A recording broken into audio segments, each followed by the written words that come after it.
¿Qué sabe usted de electrocardiografía?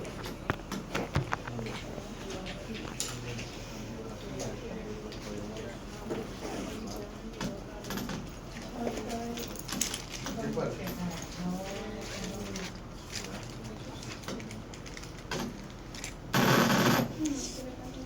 Yo he escuchado que miden las ondas, ¿no? La red, El volumen, Hacia busque soluciones. el volumen. Hola, Fernando. ¿Sabe usted de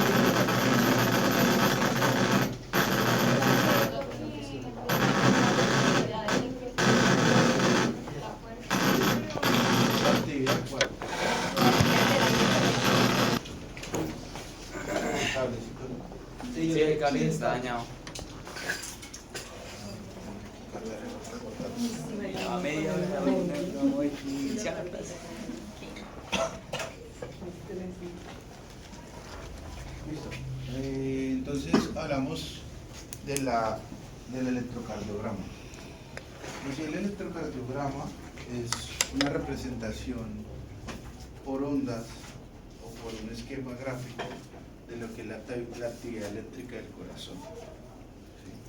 Entonces esa actividad eléctrica se va a manifestar en una escala donde se van a mencionar estructuras con sondas PQRST.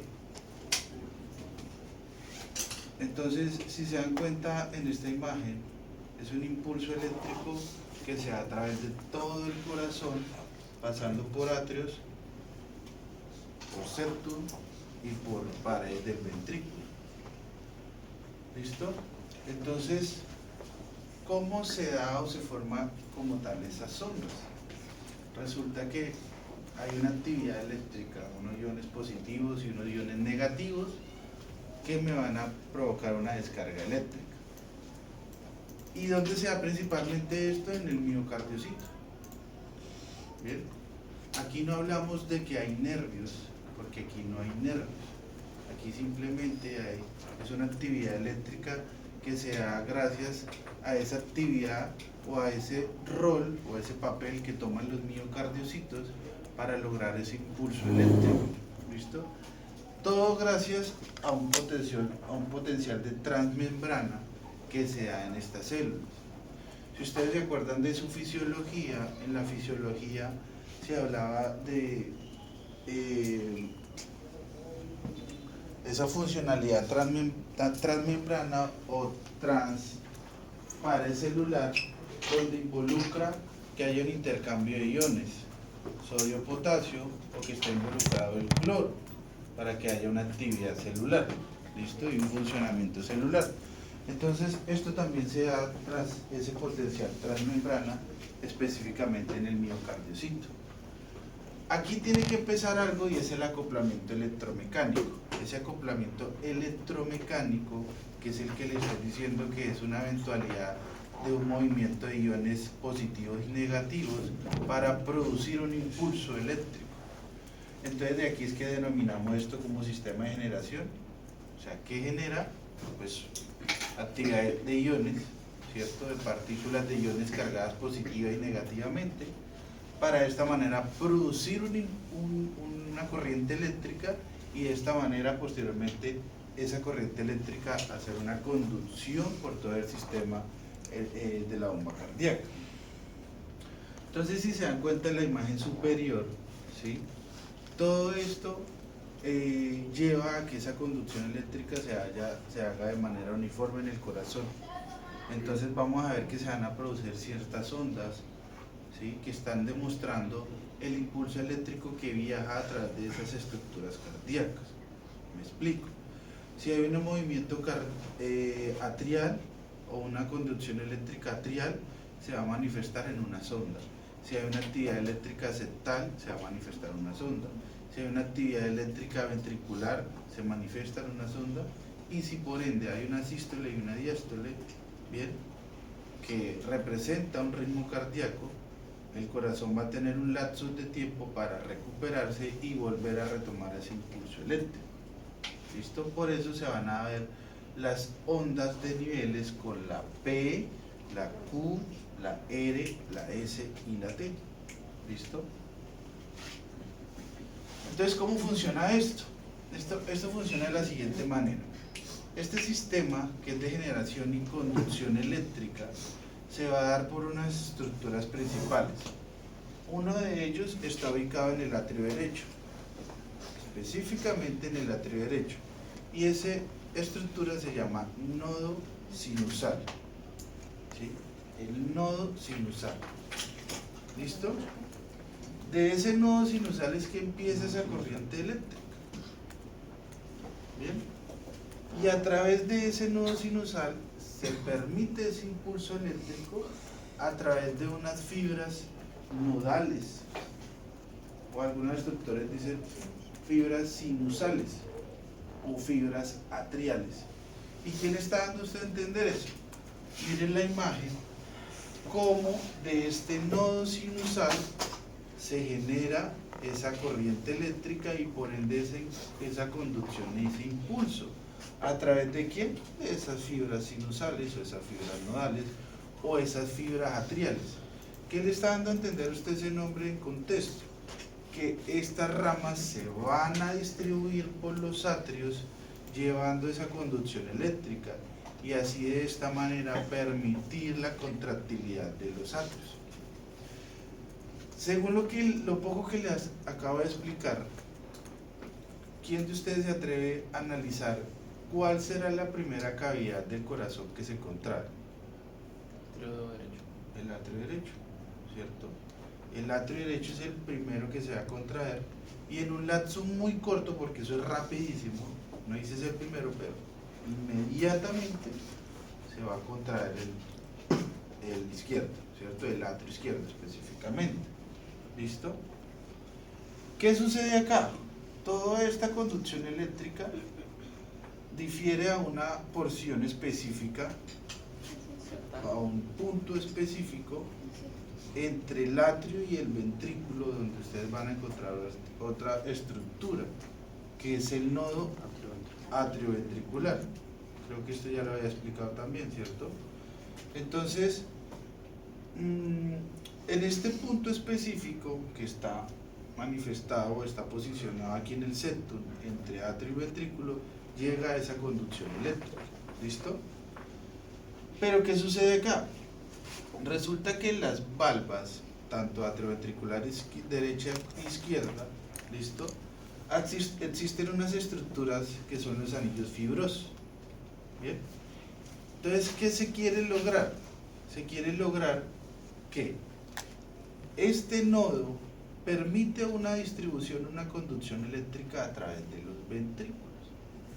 Pero ¿qué específicamente quiere suceder o quiere hacer o qué papel quiere cumplir este nodo? Es tratar de frenar en un cierto tiempo corto esta conducción eléctrica. ¿Para qué? Para que tenga tiempo los atrios de contraerse y al tiempo de los ventrículos llenarse. ¿Me están entendiendo? Bueno, resulta que inmediatamente que los atrios se contraen, ustedes ya como con fisiología saben que las valvas se tienen que abrir. Y si para que las valvas y los atrios se contraigan, los ventrículos ya tienen que estar desocupados. O sea que esos ventrículos ya tuvieron que haberse contraído. Pero eso es algo supremamente rápido, ¿cierto? Porque el corazón lo hace supremamente rápido. Pero más sin embargo, tiene que haber un tiempo específico para que estos ventrículos aún no se contraigan. ¿Por qué? Porque lo vengo diciendo. Porque tiene que esperar que los atrios se contraigan para que logren abrir las valvas y llenarse los ventrículos. Entonces, si esa conducción se hiciera antes o de una manera más rápida de lo que se puede llenar esas cavidades, ¿qué sucederá? Pues el ventrículo aún no ha recibido todo ese volumen que viene del atrio y de una vez se va a contraer. ¿Entienden? Poca sangre, ¿no?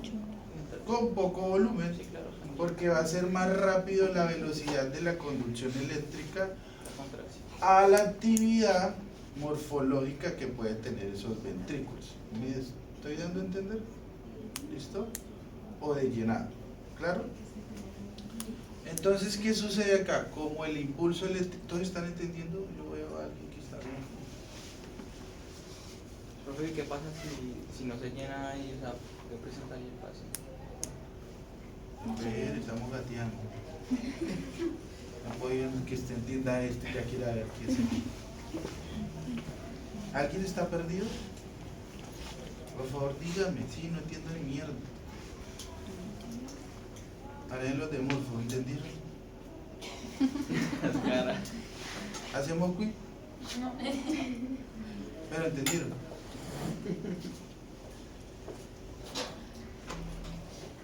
No quiero terminar siendo como consejo de facultad, como un deserción de estudiantes.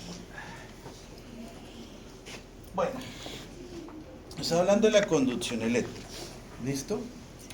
Resulta que esa conducción eléctrica se da por el nodo sinusal, las fibras nodales, para pasar posteriormente al nodo atrioventricular. Entonces, ¿qué sucede con el nodo atrioventricular? El nodo atrioventricular trata de darle una pausa a ese impulso eléctrico para que no pase inmediatamente a las cavidades ventriculares y estas terminen de llenarse del volumen sanguíneo que viene del atrio y ahí sí poderse contraer ventricularmente. ¿Claro? Entonces, por eso toda la conducción eléctrica tiene que llegar acá, al nodo atrioventricular. Las valvas tienen una conducción eléctrica. Ellas tienen una conducción eléctrica porque tienen que permitir que ellas se abran. Y esa apertura, recuerden que se hace o se da específicamente gracias a esa tensión que tienen las cuerdas tendinosas que van de las cúspides a los ventrículos. ¿cuáles? Músculos pectinados. A los músculos Papilares. papilares, ¿cierto? Que se tensionan y abren la cúspide. Entonces aquí también van a ver en las valvas, tanto derecha como izquierda, unas estructuras que se conocen como anillo fibroso, que al tiempo sirven como aislante para que no llegue inmediatamente la conducción eléctrica a esas valvas. ¿Listo? Sino que tenga tiempo, un corto tiempo, de que toda esa conducción eléctrica llegue específicamente al nodo atrioventricular. ¿Claro?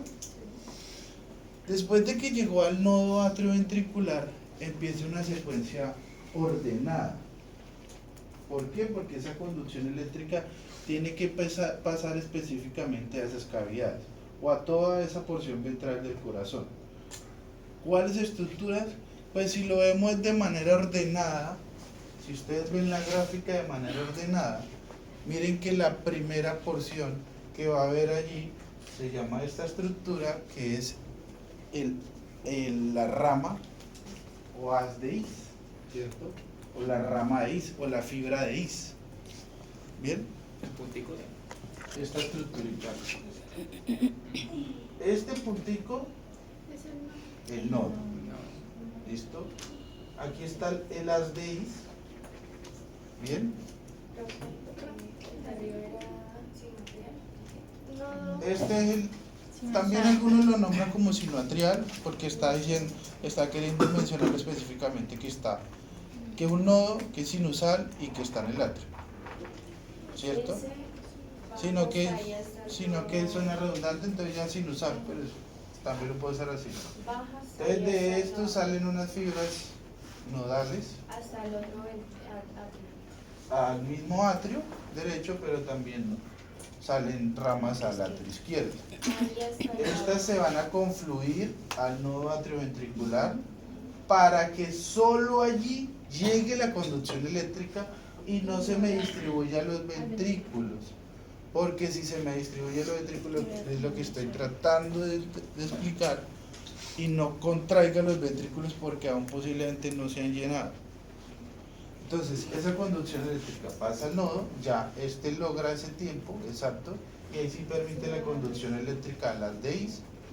Este permite la conducción eléctrica de derecha a izquierda por las ramas ventriculares, y esas ramas ventriculares tienen unas ramas más pequeñas que se conocen con el nombre epónimo de ramas de Purkinje o fibras de Purkinje, que son más chiquitas.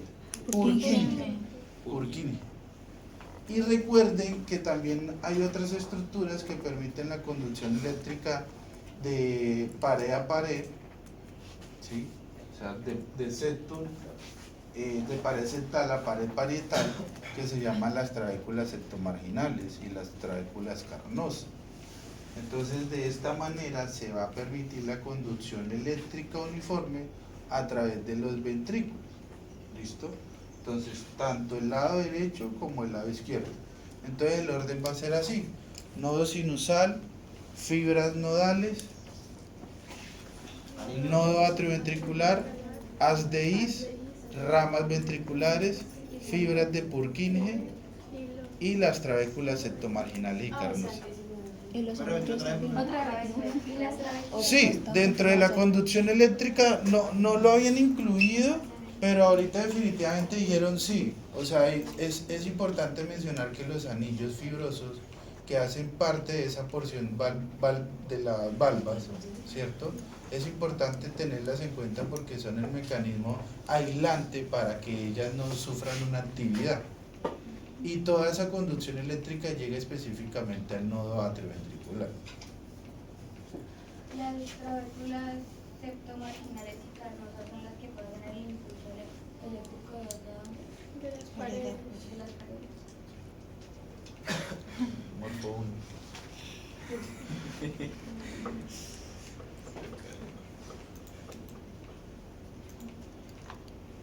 ¿Ya?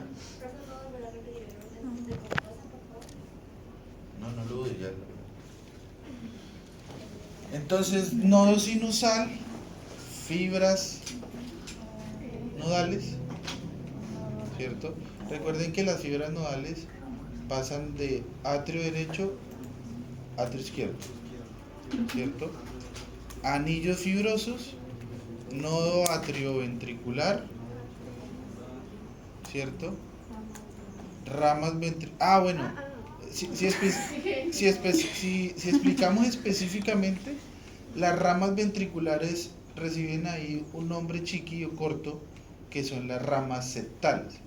O sea, tratando de darle a entender a usted, venga, mire, vienen del nodo, pasan por el haz de Is, por la rama de Is, pasa por las ramas septales, ramas ventriculares, ramas de Purkinje y trabéculas.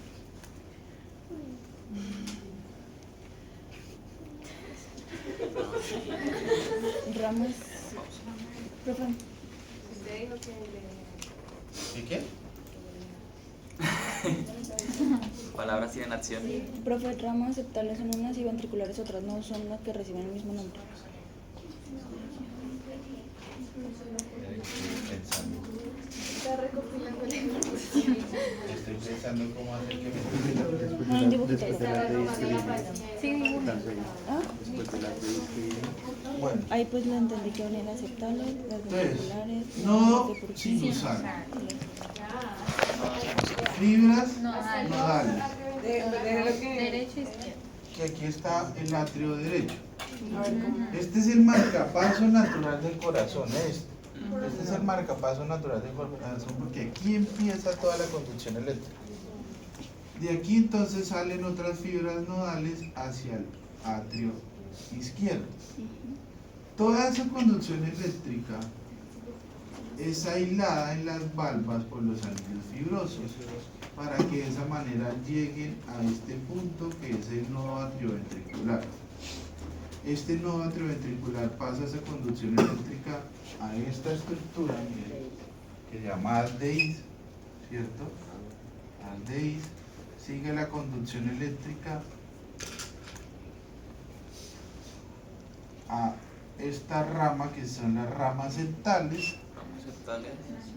y esas ramas septales me salen unas ramas ventriculares a ventrículo derecho y ventrículo izquierdo para entonces generarme las ramas de Purkinje, ¿cierto? Que son todas estas ramitas, ustedes ven que salen, ¿cierto? Estas ramitas que son las ramas de Purkinje. Y de la pared septal a la pared parietal van a existir otras estructuras que yo ya les había explicado, que son las trabéculas septomarginales y las trabéculas carnosas.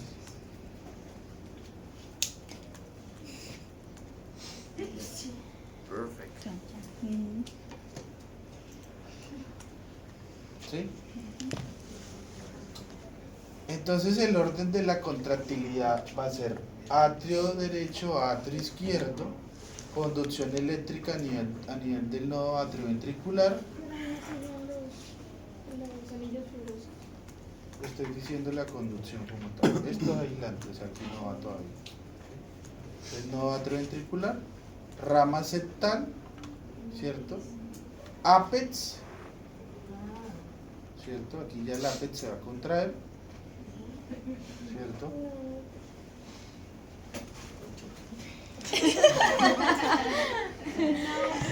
¿Qué expliqué ahora mal acaso? Ya me estaba viendo cómo se le explicó primero y después lo... Pero es que dije las estructuras. Dije las estructuras. Ahora es contracción. Ahora es contracción. Ahora, Primero ¿cómo arriba y contrae? como que para Esa es arriba la y después forma abajo. como se ha distribuido. Ahora, ¿cómo se va a contraer? No, bro. Me siento, a ver, pongo cuidado a ver. Ahora contracción. Septum y tiene que contraerse el ápex y ahí sí se contraen los ventrículos. ¿Sí? Eso tiene que ser una contractilidad sin sitio. ¿Qué es eso? Que al tiempo, específicamente, por ejemplo, todas las células que adquieren ese rol o papel de conducción eléctrica, los miocardiocitos de los ventrículos, tienen que hacer una actividad al tiempo para lograr la sístole. ¿Quién es? Los miocardiocitos, recuerden que aquí no hay nervios. No vayan a pensar que porque hay una conducción eléctrica hay nervios. No. Esa conducción eléctrica la está haciendo el rol que ocupa los miocardiocitos que están logrando hacer el impulso de la conducción eléctrica a nivel del corazón. ¿Sí?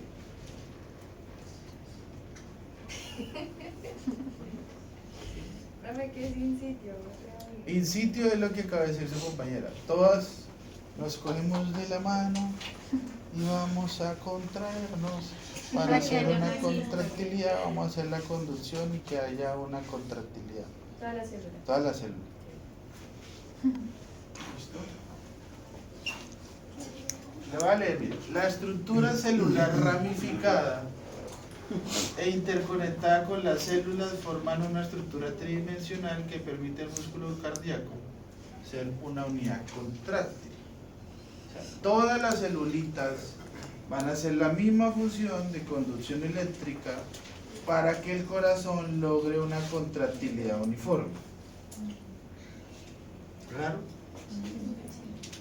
Sin embargo, aquí está explicado también, nodo sinusal, nodo atrioventricular, haz de His, ramas, izquierda y derecha, fibras de Purkinje. Se nos da esa diapositiva, ¿no? Sí, sí. Profe, en los anillos, ¿desde dónde llega como la conducción? ¿Desde el nodo atrial o el de aquí, el atrioventricular? Del nodo atrioventricular. Sí, porque si llegan de las fibras nodales, pues la cagamos. Por eso todo tiene que llegar ahí, al nodo atrioventricular. ¿Qué pasa acá? Miren esta secuencia, ¿cierto? No sé si alcanzan a verla. La ampliamos. Enfocando. Que si no enfoca no ve. Nodo atrial. Miren cómo se distribuyen las fibras nodales. O sea, se contraen estos dos amiguitos. ¿Listo? Va a pasar al nodo. Fibra septal.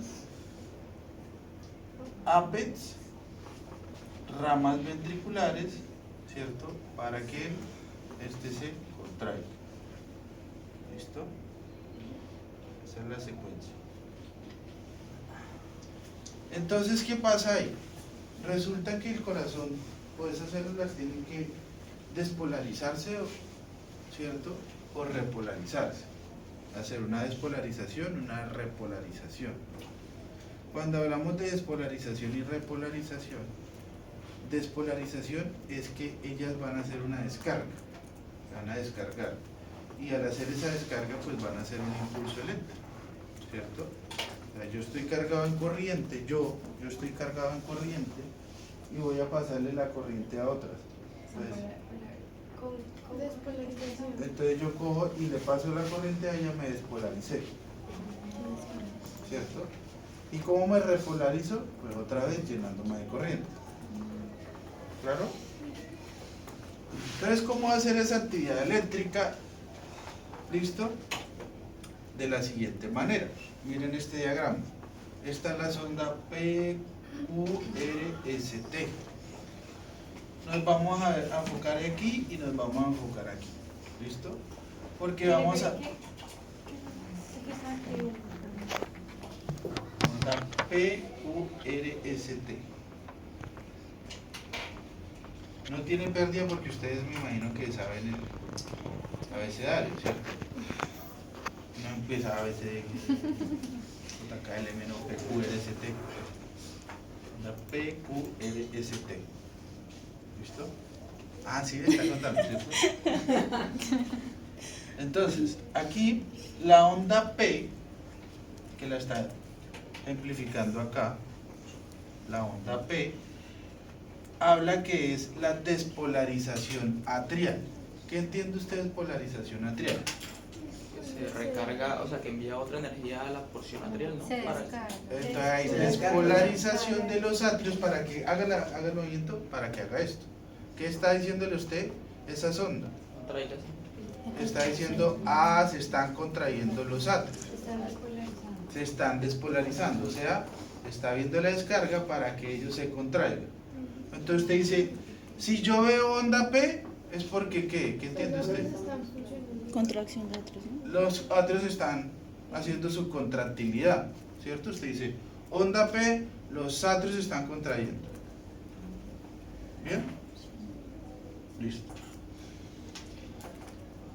Posteriormente va a haber una recta PR, ¿cierto? Que es también conocido un segmento PR, ¿cierto? O recta R. ¿Qué significa aquí? Es este pedacito.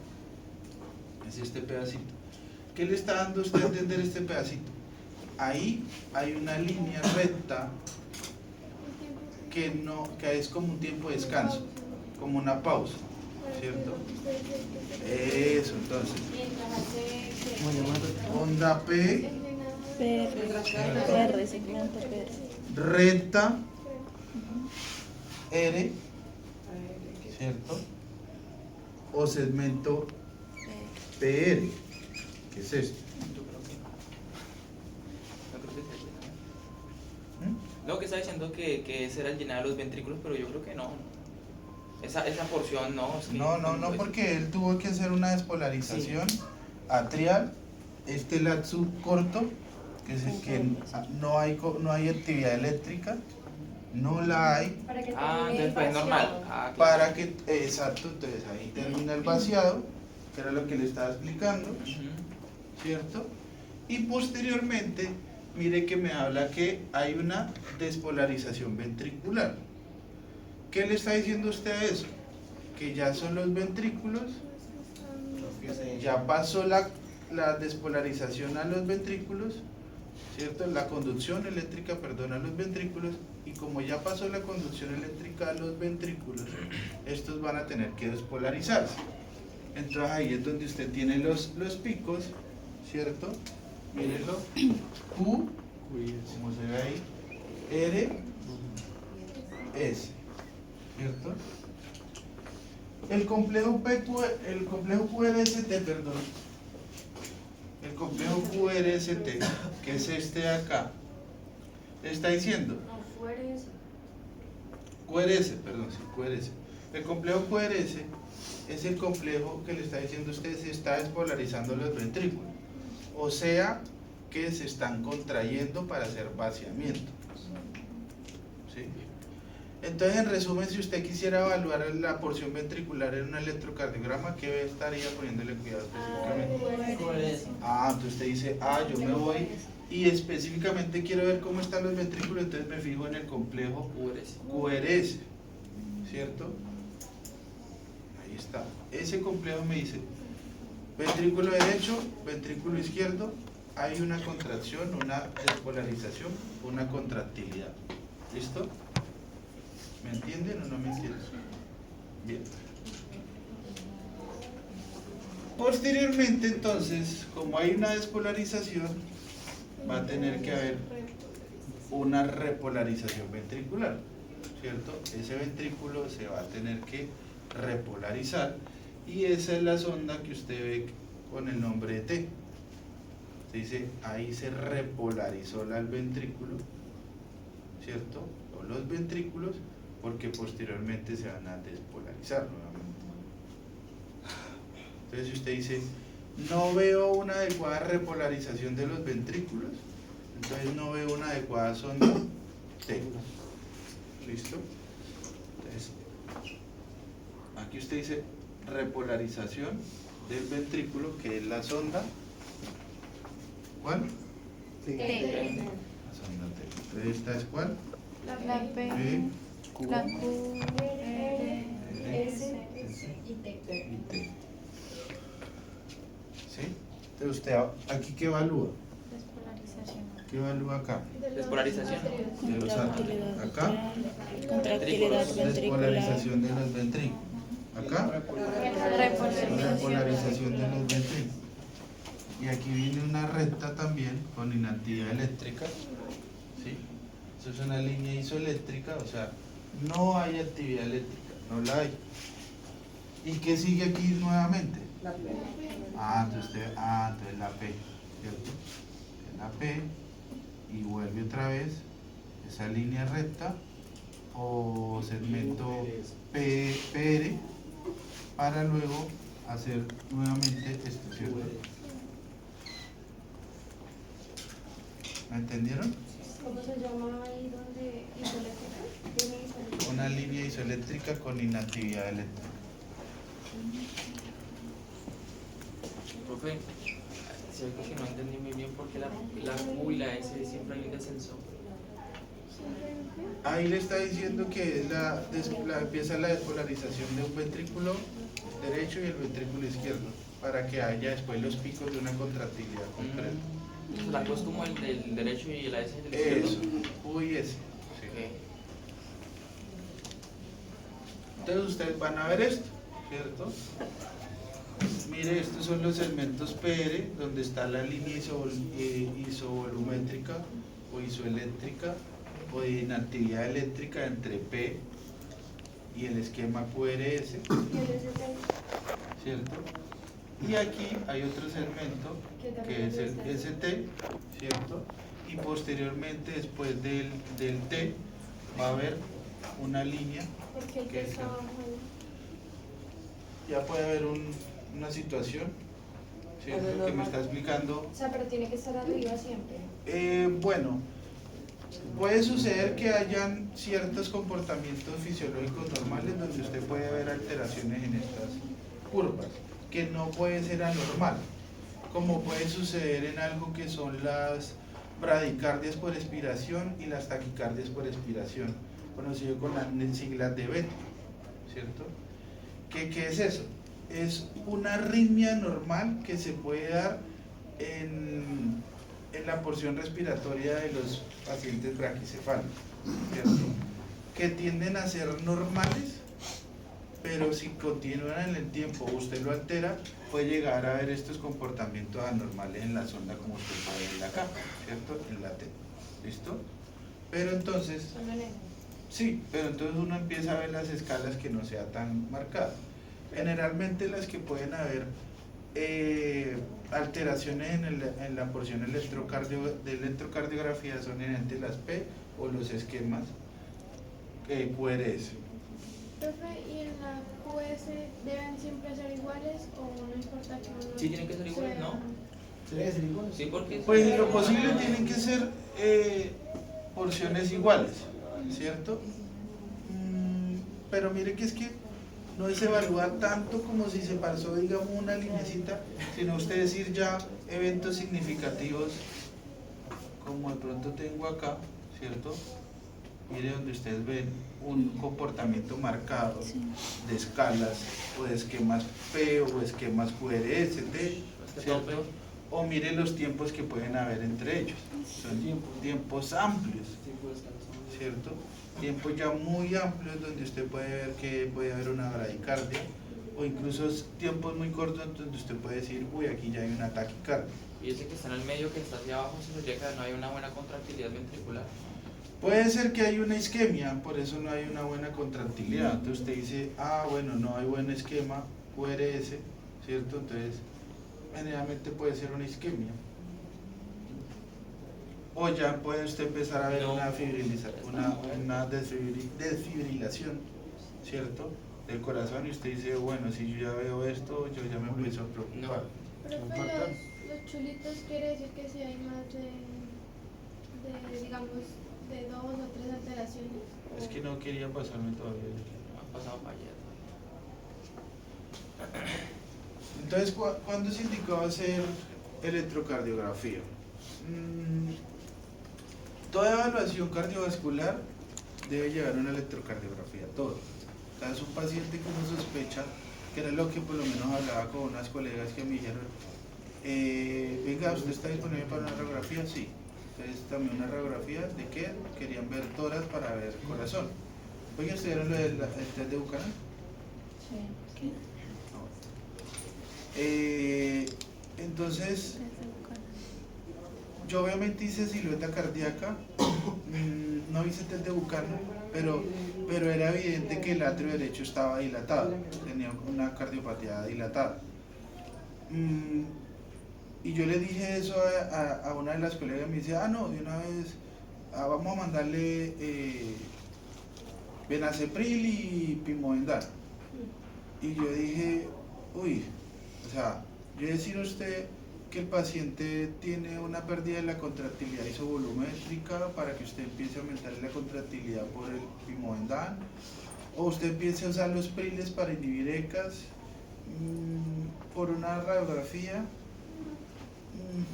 Pues yo le puedo explicar mucho, incluso me puse a explicarle brevemente la fisiología cardíaca.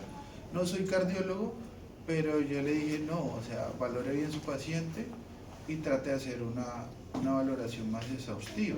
O sea, tome un electrocardiograma y ojalá tome una imagen diagnóstica, que la gol estándar es una ecocardiografía, y ojalá duple. ¿Listo? Entonces, por eso, todo paciente que se... ¿La gol estándar dónde está? No, gol estándar es específicamente ecocardiografía. Siempre van acompañados. Yo por lo menos siempre le digo a Arce, necesito eco y necesito electro, ¿cierto? Y pues yo ya sé que si él me dice en la ecocardio, mire que yo veo que hay una regurgitación, o mire que yo veo que hay una dilatación ventricular, o una dilatación aórtica, o una dilatación atrial, es porque lo está viendo en el flujo del Doppler que está haciendo el ecógrafo. Pero ahora bien, ¿por qué esa morfología está defectuosa? ¿Por qué yo tengo un jet de regurgitación atrial o un jet de regurgitación tricúspide? ¿Será que tiene un defecto en la falla de colágeno de las cúspides? ¿O será que hay como tal un defecto en el impulso eléctrico de esa porción? Entonces por eso yo diré, bueno, tomemos una electrocardiografía a ver si en realidad hay una lesión P o hay un esquema QRS o hay un problema T. Entonces ya empiezo a identificar, puede ser atrial, puede ser sinusal, puede ser atrioventricular por un bloqueo atrioventricular derecho e izquierdo, porque veo que las ondas, ya sea Q o ya sea S, están alteradas. ¿Claro? ¿Estaba hablando en mandarín? Profe, ¿ahí qué le da el color Doppler, el transductor o el ecógrafo? La pregunta está muy fuera de lugar. Lo que pasa es que el ecógrafo tiene una biofísica que es la misma explicación que tienen las ondas del radio, ¿cierto? Las ondas que producen el radio van a producir un sonido. En este caso, las ondas que producen los cristales del transductor, del ecógrafo, van a producir un eco de esas ondas para que choquen con un cuerpo y se regresen. El transductor entonces puede generar un color según el impulso que puede tener ese movimiento del volumen sanguíneo y lo expresa en colores azul o rojo. Entonces todo paciente necesita una evaluación cardiovascular que en lo posible lleve una ecocardio o una electrocardiografía. Tener en cuenta que algunas razas, que era lo que le explicaba a usted cuando hablábamos de pacientes braquicefálicos. Los pacientes braquicefálicos, por ejemplo, tienen tórax muy ancho, logrando un posicionamiento diferente del corazón a lo que puede tener un paciente de tórax angosto, ¿cierto? Entonces no sé si ustedes han tenido la oportunidad a veces que le sucede a uno que uno ausculta a estos pacientes braquicefálicos donde usted va a escuchar el duluk, duluk, duluk y más largo, ¿cierto? Y ese largo es cuando usted escucha duluk y la respiración duluk, y puede que no sea un soplo, sino es ese espacio intermitente que está provocándolo la expiración y la inspiración. Por eso es que les decía lo de la sigla beta, que puede hacer una bradicardia por expiración, bradicardia por expiración y una taquicardia por inspiración, logrando usted escuchar el ruido cardíaco, pero existiendo un lapso corto entre la expiración y la inspiración que usted no logra escuchar ese corazón. ¿Listo? Entonces por eso es importante en los braquicefálicos tener en cuenta una electrocardiografía. Y no solo por el espacio ancho, sino porque son pacientes que por lo ancho pueden tener cardiopatías dilatadas, ¿sí?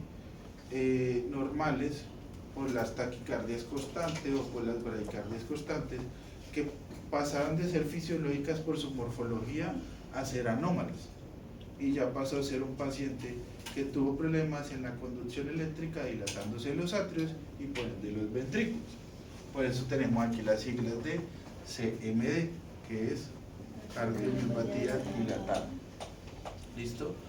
Algunas razas, por ejemplo, como los Borster, que pueden tener unas cardiopatías arritmogénicas, específicamente de la lesión derecha. ¿Qué significa una cardiopatía arritmogénica derecha? O una cardiopatía dilatada. Entonces, imagínense que el paciente está con una cardiomiopatía dilatada. Puede tener un jet de regurgitación de la tricúspide, y si tiene un jet de regurgitación de la tricúspide, pues va a haber una dilatación del atrio. ¿Listo? Al haber una dilatación del atrio, derecho específicamente, pilas que se dilata el atrio, ¿y quién está allá? La aurícula.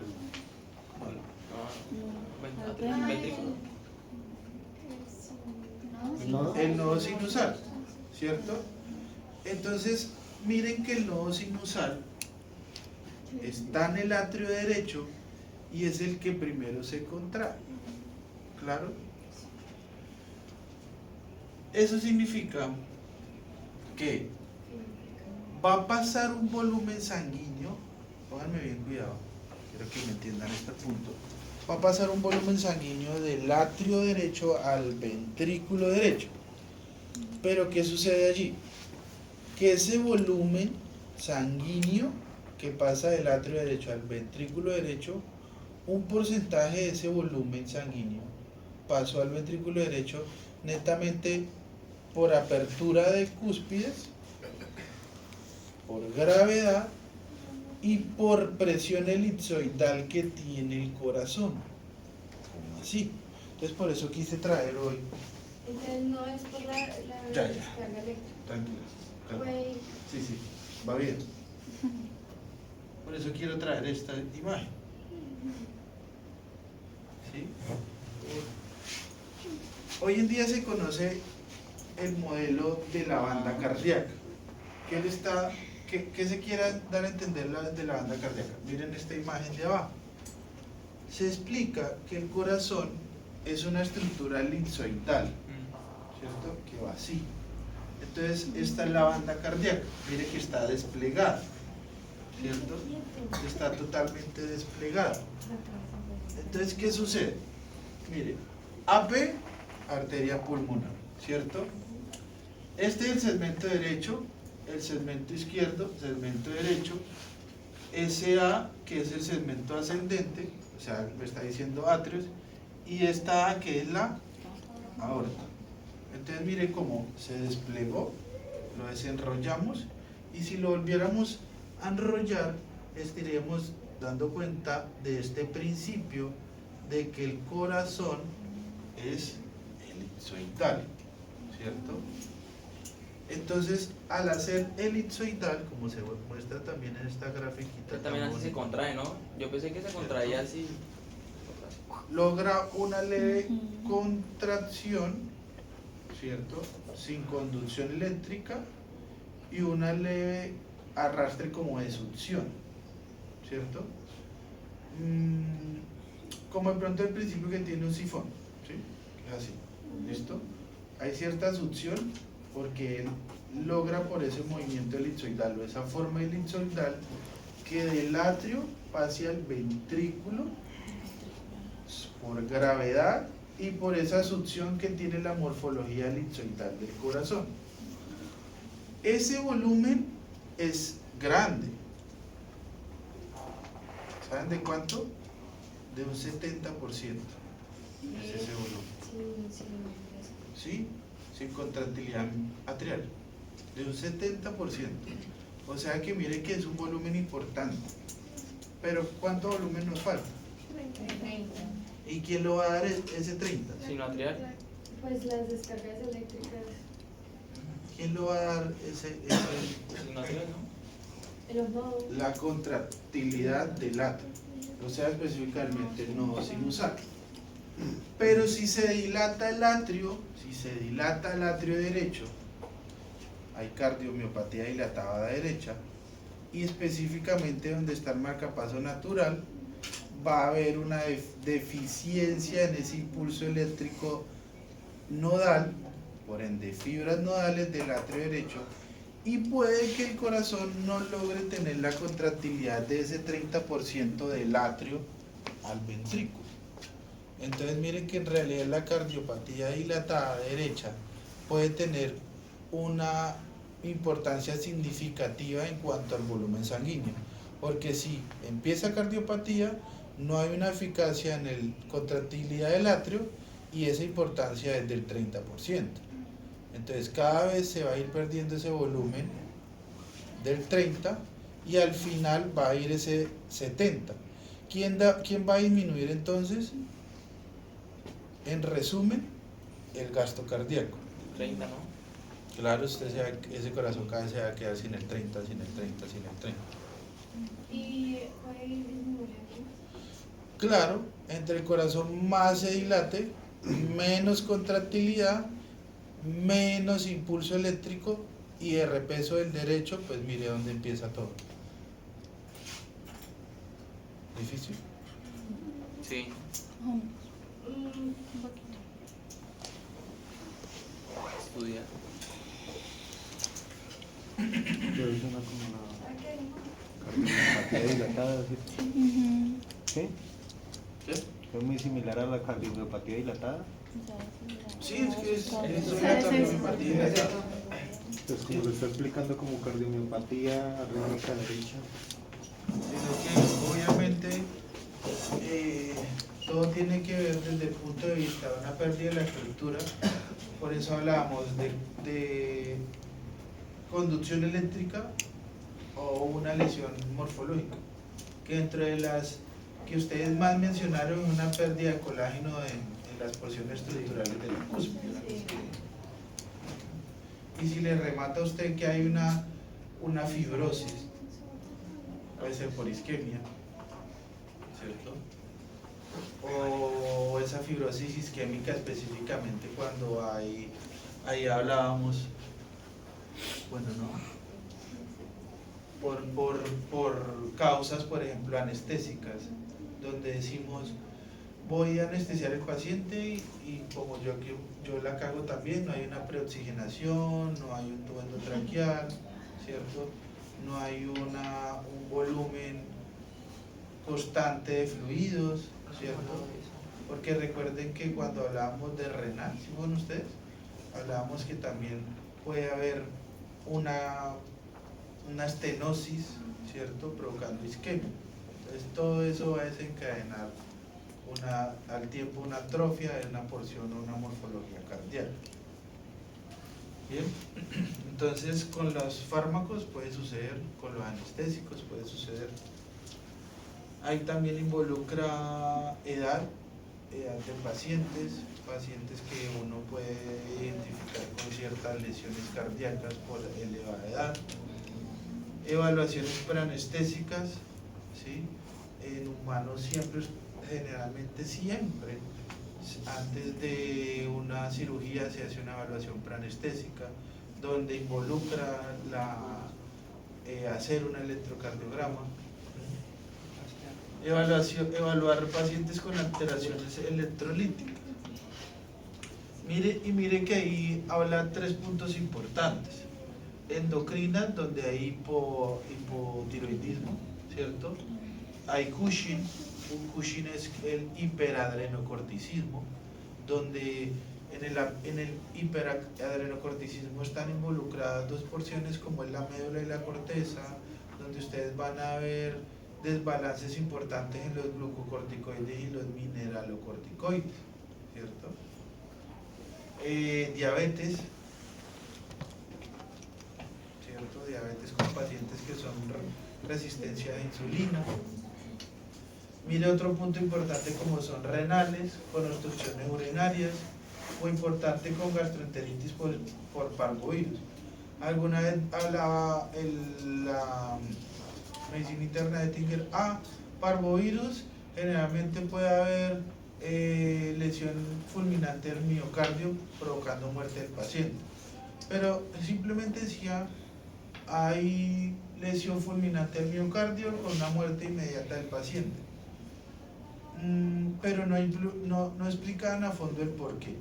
Y todo esto que le estoy diciendo aquí de endocrinas, renales, gástricas, síncopes o convulsiones, alteraciones en el sistema nervioso, la clave de todas estas está aquí.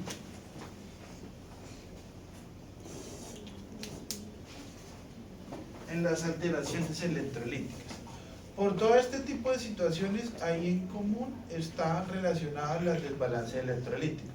¿De quiénes? Sodio, potasio, cloro. Claro. Por eso es importante y generalmente en un paciente se mida esos electrolitos: sodio, potasio, cloro. Sumándole otro importante que es la glucosa.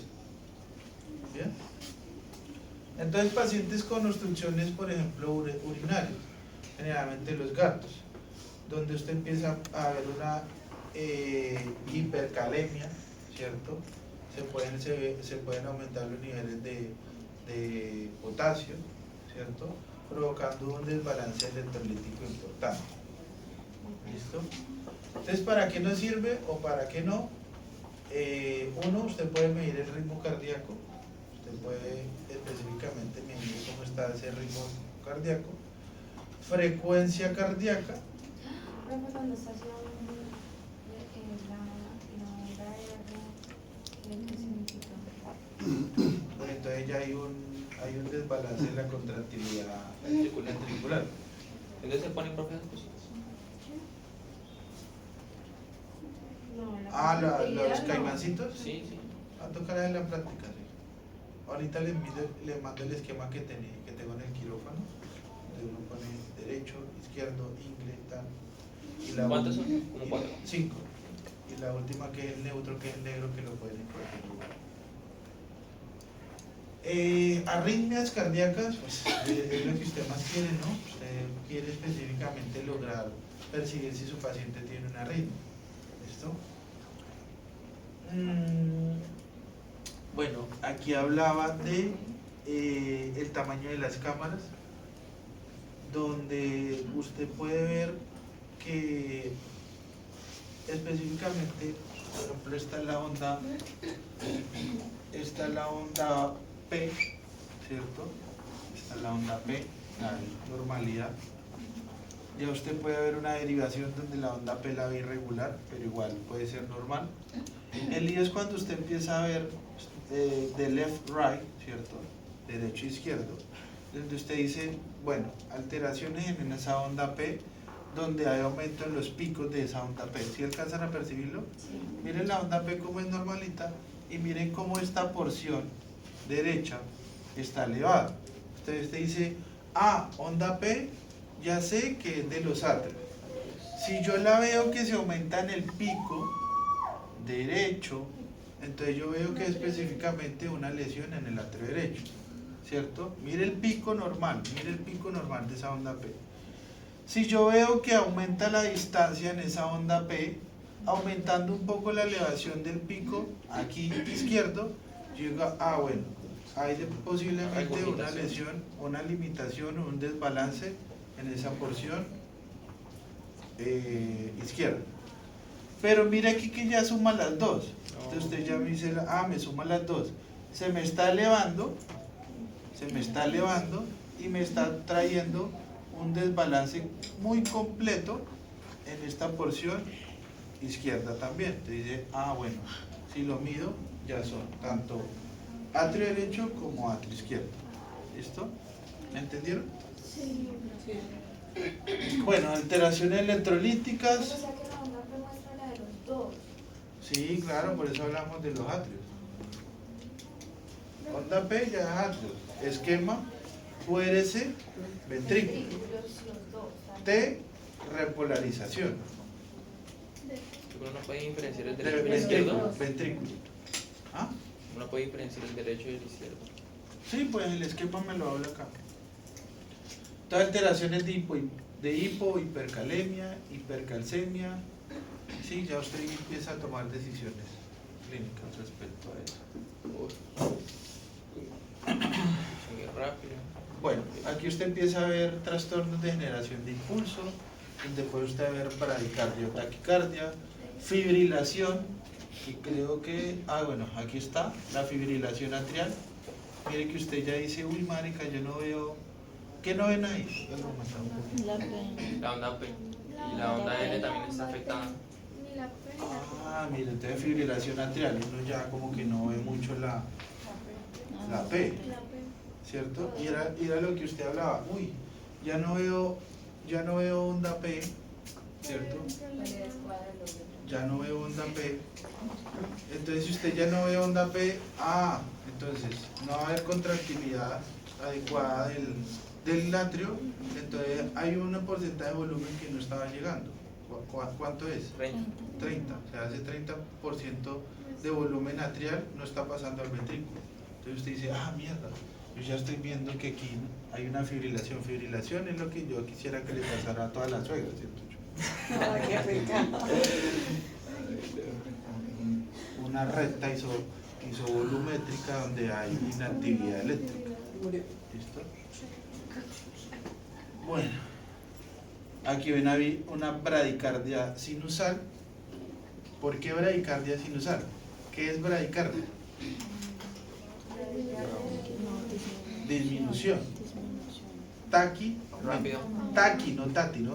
Taqui, dale, yo taticardia, taqui. Entonces mire esta bradicardia sinusal. ¿Qué le está diciendo usted? Miren la onda P donde está. El esquema. La onda ¿qué? T. Y mire, ya empieza a ver el espacio. O sea, ya empieza, uy, muy largo, uy, se me alargó. ¿Cierto? Se me fue. Un poquito, ¿cierto? Ahí es donde usted decía que podría ser con la respiración. No, porque ahí ya se miraría el electrocardiograma, ¿no? O sea, Bueno, puede haber bradicardia por expiración. Puede suceder. sería válido, sí, lo que usted está diciendo, pero entonces ya miraríamos la longitud, ¿no? Es como ya muy amplio. Pero muy seguramente, ¿Qué hago? sí, muy seguramente va a haber una bradicardia sinusal en expiración, entonces usted lo va a ver un poquito más corto. Profe, ¿y ahí qué se puede hacer? Atropina. Decirle que aumenta. Sí, Tiene que manejarle de pronto una adrenalina o empiece con una dosis baja de atropina, porque el paciente está en bradicardia. A ver qué otro. Mire la taquicardia, ya está el taquicardia sinusal, mire cómo está de pegadita, ¿cierto? Ya está más rápido. Sí. Ahí está haciendo pi. Sí, claro, está el paciente. Posiblemente entonces, si usted ya puso la atropina, entonces usted ya va a empezar a ver esto. O la adrenalina, ya usted dice, uy, mierda. Y ahí que. Otra vez vuelve y bájale. Pues, Sí. eso es lo que usted quería. Pero pues, si tengo un paciente así. Lo que pasa es que el paciente así se me está colocando, si lo vemos desde punto anestésico, es por anestesia me está poniendo la... ¿qué tal que se entra en el paro? Que llegue así a la. Bueno, sí. Todo eso usted después lo entiende. Porque es que yo estoy dando medicina interna, no clínica lógica. Pero es que esto en el parcial me va a pedir clínica. Bueno. Bueno, paradas atriales, trastorno de la conducción del impulso, pues ustedes pueden ver bloqueos atrioventriculares, donde los bloqueos atrioventriculares miran el grado. Entonces, ¿qué es ese bloqueo? Atrioventriculares, específicamente el bloqueo que puede haber a nivel de nodo atrioventricular o específicamente bloqueos ya sea aquí como tal, o ya sea aquí septal, o ya sea aquí para ir a las ramas ventriculares, derecha o izquierda, donde usted puede ver un bloqueo específicamente derecho o un bloqueo específicamente izquierdo. Pero cuando vean ya como tal un bloqueo atrioventricular, usted dice, ah, ya hay problemas más específicos en esa conducción eléctrica del nodo atrioventricular. ¿Listo? Focos entópicos, esto tiene que ver con fallas específicamente en los nodos y algunas células o miocardiocitos empiezan a asumir esa postura de conducción eléctrica y la dan, ¿cierto? Y entonces por eso es que usted puede llegar a ver bueno, acá incluso visto con la flechita, donde algunas células tomaron esa postura de conducción eléctrica, esos miocardiocitos, y usted empieza a ver una contracción atrial prematura. Miren la sonda, viene normal, miren la sonda, tiene su corto espacio normal de repolarización. Profe, usted dice que el corazón tiene que Esto no tiene irrigación eléctrica, él tiene nervios, pero esto no tiene que ver con esa conducción eléctrica de sus nervios. ¿Listo? Es como decir el que no siente el encéfalo, ¿no? El encéfalo no siente, por eso la persona la operan abriéndole el coco y está despierto. No le duele. No tiene dolor propio. Por eso dicen, estamos operándolo, ponga a tocar violín, no toque la guitarra. Van a jugar el cubo de Rubik. Eso. Entonces una contracción atrial prematura, mire la sonda, QS no hay. mire que incluso aquí hay un espacio de 3 normal, Inicialmente PR. viene otra vez y mire que aquí de una vez ¡pum! Se dispara, otro esquema. O sea, hubo una contractilidad rápida, ¿cierto? Muy seguida.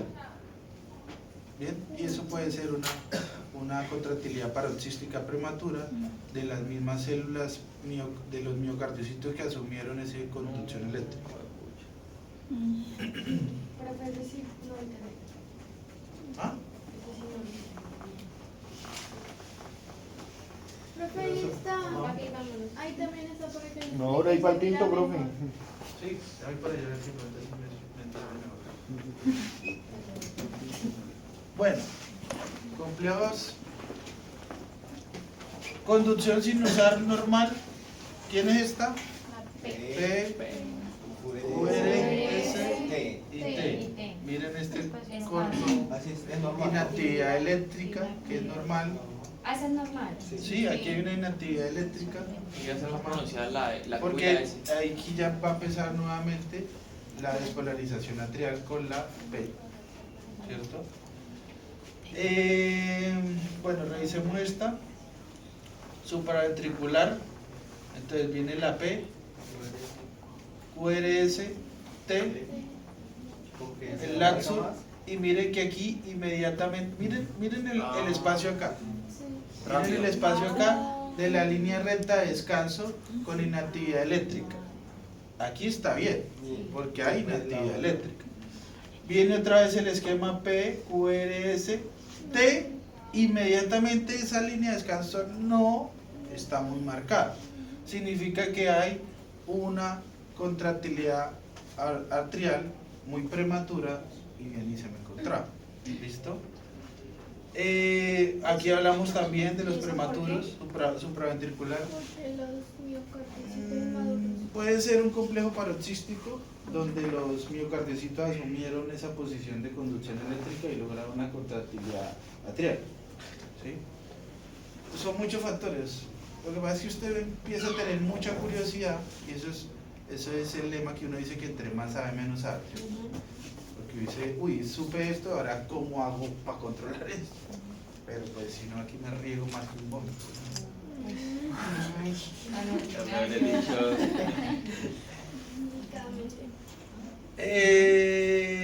Bueno, ventriculares, miremos esta.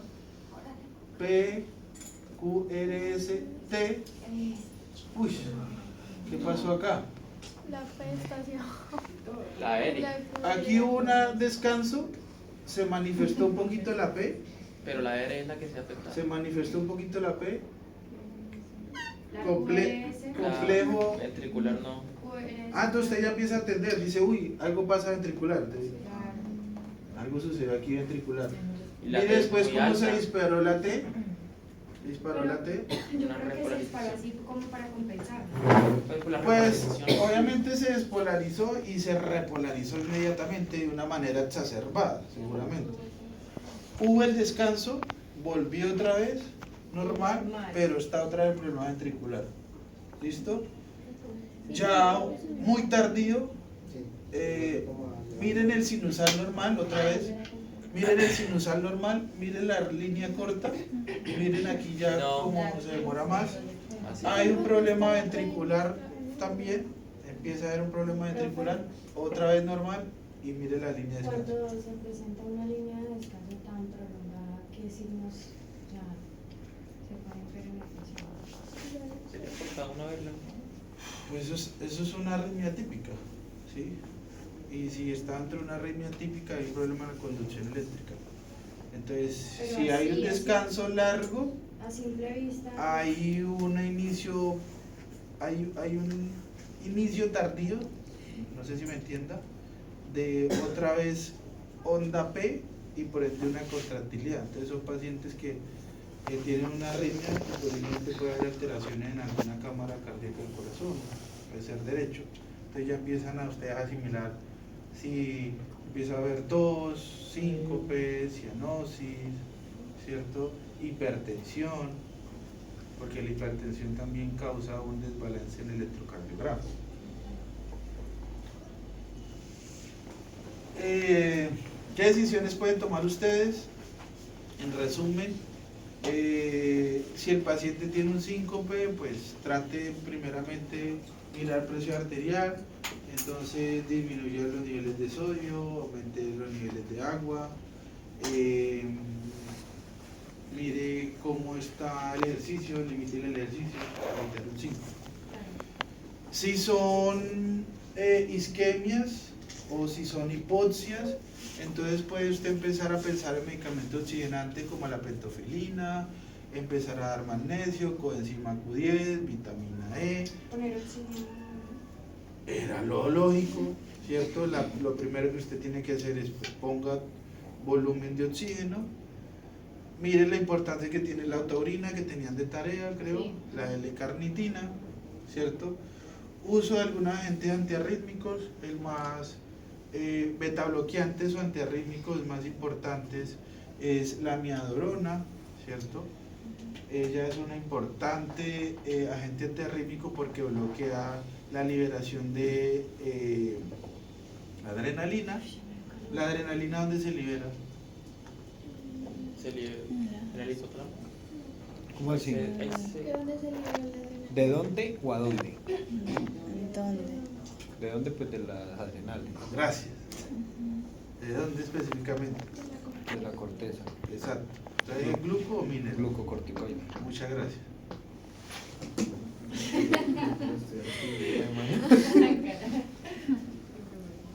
¿Listo?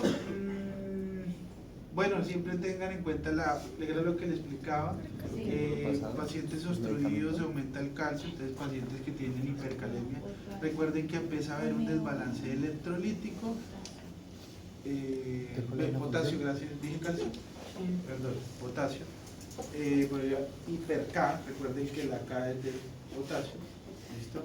Y siempre va a haber un desbalance en esa función transmembranosa a nivel celular, ¿listo? Por el desbalance entre calcio Profe, una pregunta. potasio y sodio. Disculpe, ¿qué era lo que usted decía, el último igual el medicamento calcio de la también. diapositiva pasada?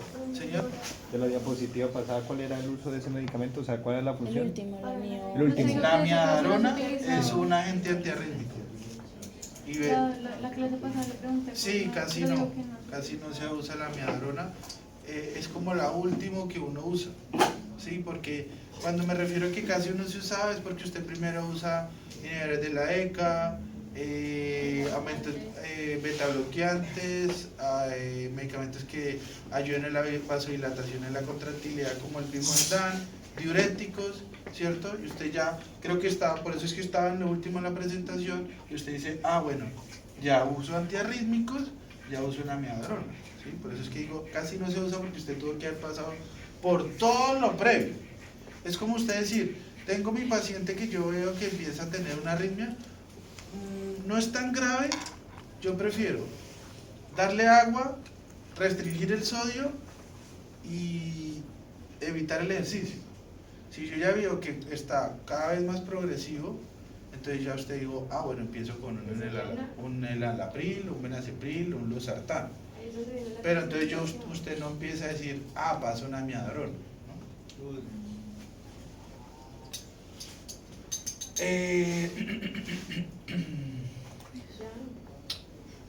Bueno, esto netamente es lo que les quiero explicar de los equivalentes por litro que puede tener a nivel del potasio, ¿cierto? Normal, cuando ya empieza usted a ver una onda T picuda y asimétrica, como se ve acá, mire ya cómo empezó a aumentarse los niveles de potasio, mire con las ondas T ya más picuda y asimétrica a nivel de, cuando me refiero a asimétrica es que mire que ya la onda T se puso a nivel del esquema QRS, mire que ya se puso a nivel, cuando mire dónde está generalmente. Usted dice, uy marica, mire que si yo veo aquí que ya está así, usted dice, ay, el potasio está igual o mayor en cuanto a 6 milímetros por decilitro, ¿cierto?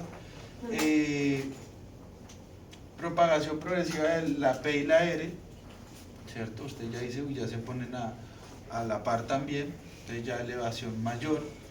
QRST continua, ensanchándose, se vuelve un poco más. Este es pequeño espacio, no sé si ustedes ven ahí como que ejemplifique como 3 cuadritos, ya usted puede dar hasta 4 o 5. Dice, ah, bueno, ya los niveles de potasio son mayores. Entonces, tener en cuenta por eso el desbalance electrolítico, tener en cuenta potasio, sodio, cloro, calcio, pues, ¿listo? Y pues lo que les hablaba yo de la banda, ¿no? De la banda cardíaca, donde pues siempre un movimiento elipsoidal, por eso es que siempre tiene un volumen importante donde pasa del atrio al ventrículo gracias a esa succión que puede provocar esa morfología del corazón. Yo creo que ya.